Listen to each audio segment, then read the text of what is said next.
সবকিছু ছবি তুলে ফেসবুকে দিতে হয় না, কিছু পার্সোনাল জিনিস থাকা লাগে, পার্সোনাল একটা area, personal space, personal life, personal charity, personal good deeds, এটা লাগবে আপনার। এটা আল্লাহ তাআলা বেশি পছন্দ করেন।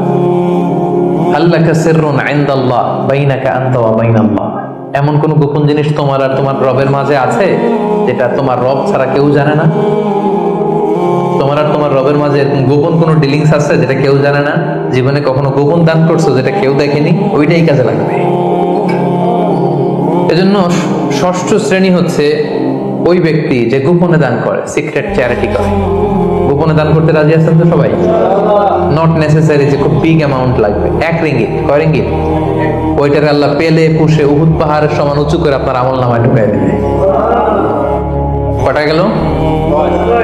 7 নাম্বার হচ্ছে রাজুলুন যাকারাল্লাহ খালিয়ান ফাফাদাত আইনা, যে ব্যক্তি গোপনে আল্লাহর জিকির করে, আল্লাহকে স্মরণ করে আর চোখের পানি ছাড়ে।